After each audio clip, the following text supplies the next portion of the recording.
Nurture and support begins in 3, 2, 1. Hello, everyone. Welcome back to another episode of Nurture and Support. I am Mel at Karmic9, and with me, as always, is Kelly. Hi, everybody. Kelly Tool at KELLYTHUL on Twitter, and glad to be back for another week. Yep. Another week of Amazon-related recommendations on my end. Shocker. I know. Well, they own everything now. I can't help it.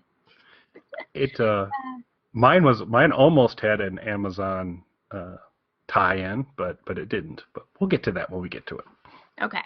So we'll just get started. I have a pretty short recommendation this week, but I think it's really, really cool. I don't do a lot of comic book graphic novel recommendations, but this is a new one by a writer that I really like. I've given her as a social media recommendation before, but if you're into comic books, which it's not hard to be into comic books more than I am, but Gail Simone is really pretty phenomenal.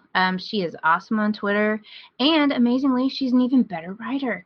So she has a new psychological horror type comic book out with Vertigo. And normally she writes for DC, and I believe this is the first one that she's done over at Vertigo. And the horror comics tend to be the ones that I really like.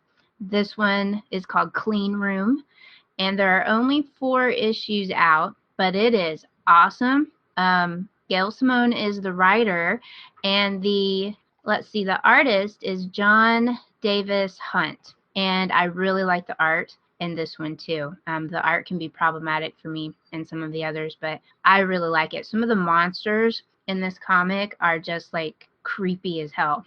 So if you like horror comics, I think you're really going to like this one. We're 4 issues in. We really still don't know what's going on, which is the psychological horror that's going on here. So the basis of the story is the very first issue starts out with a little German girl going to church with her family, and she gets run over by a crazy guy in like a Sparklets delivery truck, okay, just a German version. And he's clearly insane, and he even backs up to run over her a second time. So amazingly enough, this doesn't kill her. I thought that only happened in jokes. No, apparently not. He backs up and runs over her a second time, and the crowd rips him out of the truck and gouges his eyes out, attacking him for the sheer horror of this thing that he has done by running over this little girl. Amazingly, this little girl survives. Her name is Astrid Mueller, and when she wakes up, she sees her mother, but she doesn't recognize her father because to her, his face is crawling with snakes. So that's how this comic starts.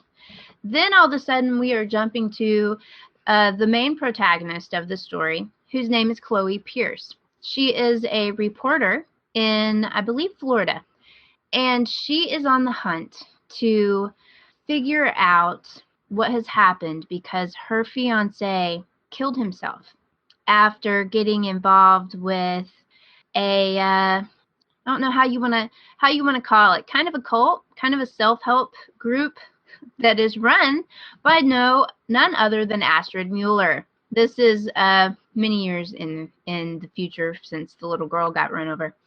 So Astrid apparently grew up and wrote a bunch of self-help books that basically kind of spawned a Scientology-esque organization that's very secretive, is global, and they don't really like outsiders poking into their stuff. So Chloe's fiance gets involved in this. He reads the book. He's blown away by it. He joins up. And within 3 months, he shoots himself in the head in her brand new kitchen. And Chloe isn't particularly happy about all of this. So she's on a quest that she's going to figure out what is going on here. She thinks there's something really wrong with this organization, and she wants to talk to Astrid Mueller, and that's kind of the story that's going on. She does manage to, spoiler here, kind of get into the organization. The name of the comic comes from something that all of the members of this place kind of whisper about. It's a big secret, and it's called the clean room. And something really, really bad happens in the clean room. It's ironic And that there's never like been a good clean room. no, Anything when clean there's, rooms, they seem to be yeah, bad. they are bad. I think it probably stems from our psychological horror of our mothers requiring us to have a clean room when we're little, so it just carries up into this horror as we get older. But something really bad happens in the clean room, and Chloe wants to know what it is. So during all of this, we see that Chloe is kind of seeing monsters herself. So we don't know if Chloe's like crazy. Chloe did try to kill herself after her fiance committed suicide and spent a little time apparently in the psych ward at the hospital. So she's might possibly not be the most stable person in the world. And then she starts seeing stuff. And so there's the psychological horror aspect of it. We don't know what we're really seeing yet. We're only 4 issues in. It's starting to come a little bit more clear, but you've got to get to issue 2 to see what happens in the clean room because it's awesome. And I'm not going to give it away because everybody needs to go experience it for themselves. But this is most definitely not a graphic novel meant for children. There's language, lots of disturbing psychological sickness going on in here. Some really sick people are in this comic doing some really sick things.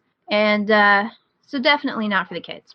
But I loved it. I thought it was great. The art is awesome. Some of the monsters are really, truly disturbing. And I might put up a little screen grab from one of the pages of something that we all are afraid of, and that would be monkeys under our bed because they're Monkeys? there. Monkeys. Oh, okay. You'll find out about the monkeys in the clean room. So it's really pretty cool. Clean room on Vertigo. Written by Gail Simone, art by John Davis Hunt. And the reason I said this had a sort of Amazon tie-in here is because I get most of my graphic novels digitally through Comixology, and Amazon owns Comixology now. So you can log in. Yes, you can log in with your Amazon account now and merge your 2 accounts. And if you've ever bought graphic novels on Amazon, they'll now be available in your Comixology account, which is kind of nice. They have a better viewer, I think, than the old when I first started trying to read graphic novels on Amazon's Kindle. So the guided view aspect works better. So anyway, that was my Amazon tie-in for this week. So go check out Clean Room by Gail Simone and John Davis Hunt. It is awesome. Psychological horror at its squeakiest. Cool monsters, monkeys, clean rooms. You'll love it. Awesome. That sounds great. I do. Monkeys in a clean room. Great band name, but doesn't seem practical. Doesn't seem like you'd be a challenge to keep a room clean with monkeys, I believe. Yep. All righty. Well, so my recommendation, I considered purchasing via Amazon as a Prime member, but actually found out I could frequent a local establishment and get it for basically the same price, plus I had a few gift cards to this establishment, which helped bring the price down. So my recommendation for this week is going to be the Asus ZenWatch 2 smartwatch. And I have been kind of looking at the smartwatches for a while, went through a bunch of evaluation and self-doubt and kind of got through, because the last time I kind of went through one of these was when I was trying to decide about a dedicated e-reader. And I was going back and forth between more of it, and I should have known, more of an Amazon-based one or the Barnes & Noble-based Nook. And as I kind of went and bounced back and forth, I finally landed on the Nook, and I think I missed on that one. And I think I probably should have stayed with the Amazon Fire platform. But live and learn. So I was kind of facing it again with smartwatches, and a lot of it depends where you want to go in terms of what you want to use it for, and that's really the biggest thing I'd recommend. I am recommending this, but I'll tell you kind of how I'm going to use it, and I'd recommend it for this, but depending how you'd use a smartwatch, this may not be the right one for you. The awesome thing about it is in a world of where most smartwatches run $300-400 a piece, the Asus ZenWatch 2 clocks in at under 150. Sometimes 139, sometimes 149, so So that gives you some, you get, I wonder if that's okay. But that's been their target. They've been there. This is the ZenWatch 2. There was a ZenWatch to begin with, and it operated at the same price point. And, so they are looking to kind of provide smartwatch value, but at a cost that's a little more acceptable. So for me, why I wanted, not needed, but wanted a smartwatch was largely for notifications. I don't know how you operate, Mel, with your phone, but my tendency is I put my phone on silence. It's completely no vibrate, no nothing's going on during the workday. It's just there, and I kind of check it where I can. That results in me missing a lot of texts, missing a lot of calls, and just depending on where I happen to have set the phone and all that. So I wanted the idea of, I can kind of carry the notifications forward to something that's going to be a little quicker, easier for me to see. And so it's largely notification pieces from that and just kind of quick things when I just don't want to grab my phone. Now, it is very much tied to the phone. So it's not the idea that I can typically it's a Bluetooth connection with the phone. And it's not like I can be miles away from my phone and have all the features of the watch. But it is kind of handy. And so I've been using the heck out of it. So actually, as we were getting ready to record today, we had kind of set a time to do it. Mel had a couple things come up, was going to run a few minutes late, shot me a note. I got that notification on my watch. I read it.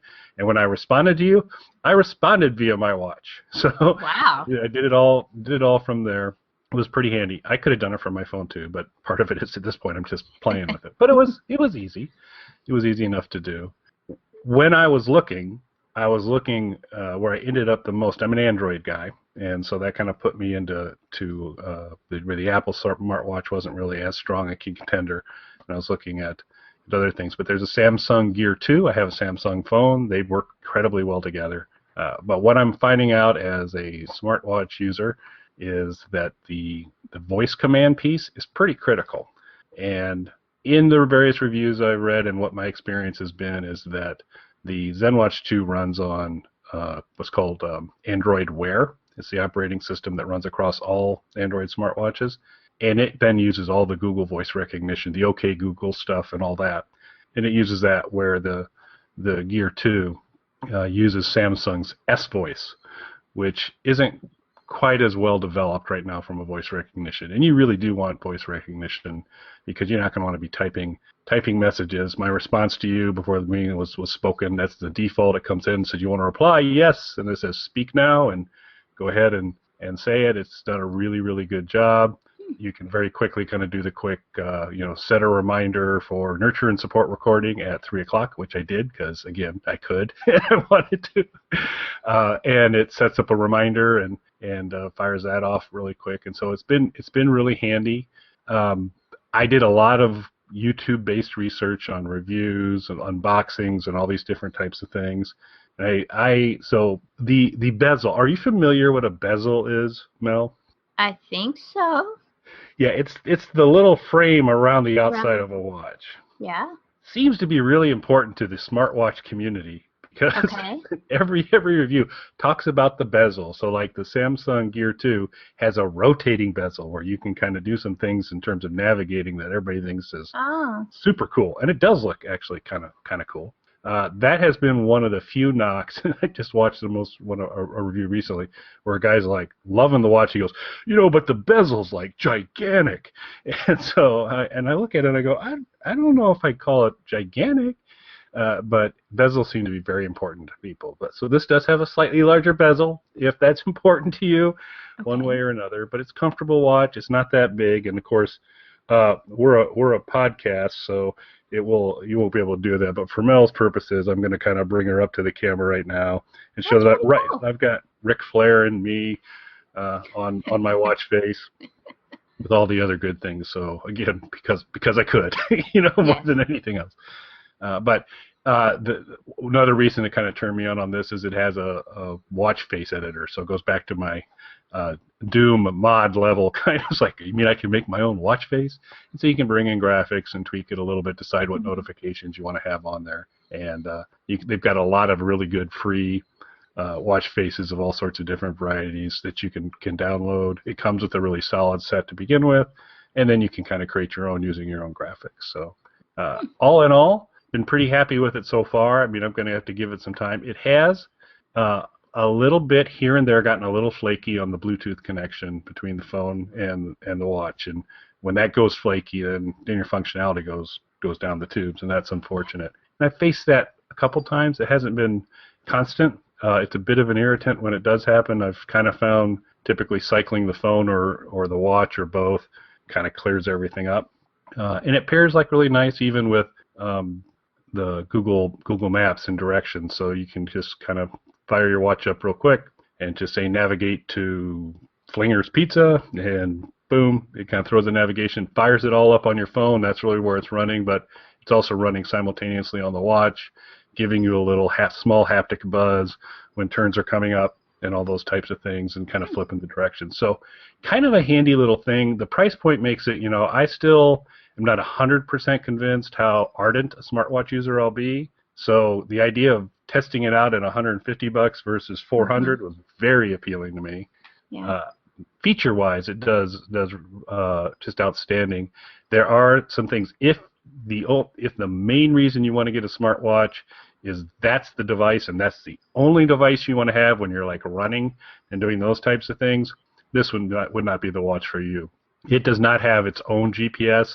It uses the phone's GPS. So it is really great because I use Map My Run on the very few occasions I do run, and it's always been kind of a pain to kind of get the phone going because you got it on the shoulder strap or your arm strap, and it's just kind of a pain to do. Where here I can just fire it up on the phone, hit the button to get going, and it's a piece of cake, a lot easier.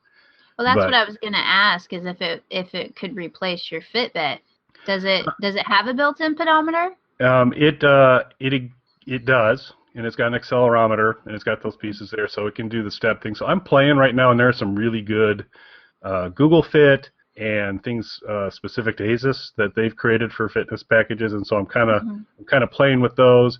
I've kept I'm still keeping my Fitbit for now, kind of comparing and contrasting how they each do on steps and decide which way I want to go. I do think it could replace my Fitbit. The only part I'm struggling a little bit on that is that Fitbit's on 100% of the time. I just kind of have it on and I never bother removing it, where I take the watch off at night to charge and all that. Not that I'm getting a lot of steps when I do that, so I'm not going to miss any things, but it's just sometimes a little easier. The Fitbit's a little more persistent, but I'm kind of playing back and forth. It's a candidate. It could definitely happen. So we'll see how it goes. But I've been really pleased. It's a good device. It's a beautiful phone. It's got good beautiful watch in terms of it's got nice color to it and the interaction. You've got to kind of Android Wear to kind of learn the gestures on how to step through things. It takes a little while because basically you've got down swipes, left swipes, right swipes, taps, and you got to learn the right combinations to kind of quickly, okay, I got that notification, I want to dismiss it. It's a couple steps, so once you kind of figure it out, it's pretty natural, but it takes a little bit of time. But it's been really handy. It is really nice. I could do basically anything I'm doing here. I could obviously do on my phone, but there's some things that it's been like setting these reminders really quick. This has been a nice little form factor to do this. So for notifications, reminders, quick checks on, I got an email, I want to see what it is, works really great. My only grumble so far is a lot of the software is free, and you can do that. But like when you bought, what I've gotten so far is I've gotten the mail client so I could connect with Gmail, and then a browser client so that I could have a browser kind of come up on the phone as well. They come with good functionality, but to get the best functionality, it's like, well, if you enjoy it, you can now spend an extra $1 and get. They have certain features turned off, some of the richer ones. But so I would have rather had a fully functional mail client available for free. That seems a little sparse in there. And I'll finish off with that, was finally what tipped me. So my main focus, it wasn't a fitness watch, it was more of a notification and connection to the phone watch. It works incredibly well for that. But basically any notification you have on your phone, you can kind of carry forward to this. And there were like about 19 apps that I had that immediately connected up with this, whether it was MyFitnessPal, Hangouts. A lot of the Google products went ahead. But kind of the tipping point for me and kind of looking through it was, as beautiful as a smartwatch as the Samsung Gear 2 is, it uses a a different operating system, a kind of a unique operating system, and the app choices on that are very, very, very sparse. So Android Wear, a much bigger library, and I even find it a little bit limited. So I would have probably really gone up the wall with the Samsung side of it. So ZenWatch 2, if you're in the market and it's not purely a fitness one, I think if you were looking purely for a fitness one, Microsoft has one out there that does have an onboard GPS.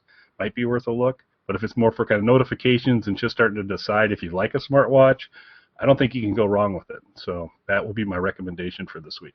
Cool.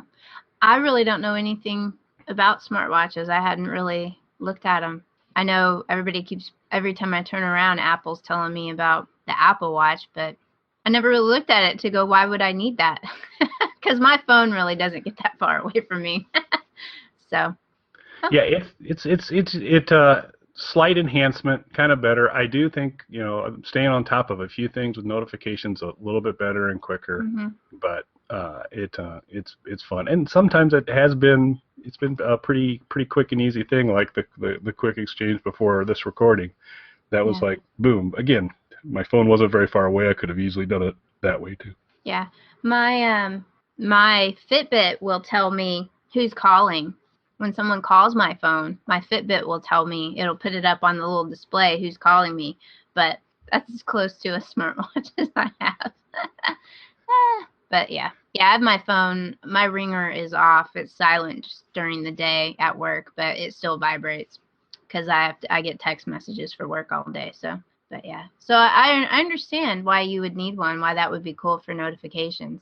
Yeah, I hadn't thought about it. So there you go. You're bringing up something I might need to go look at one of those. I wonder if there's a Apple app for the Android.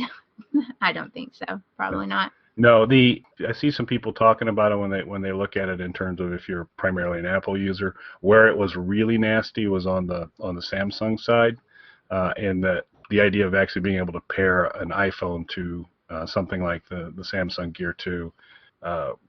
Apparently now it's slightly easier, but it's always been a bit of an arduous thing, if at all, from there. But this is definitely with the ZenWatch and Android Play in terms of the operating system and all that. But it's works out really well. I'm going to assume it's going to be able to connect. If you've got Gmail going, it's going to connect to Gmail no matter what your phone is. So that's one of the to me the core Google functionality of Hangouts and Gmail.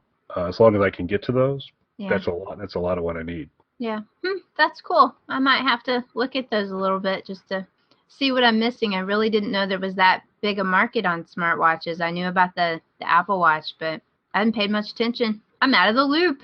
Yeah. Everybody, it's interesting. Everybody's kind of gunning to try and because the Apple Watch, as Apple does, comes out and really kind of sets the tone. And so now these are like, well, we're an alternative to the Apple Watch and all that. And so the Gear 2.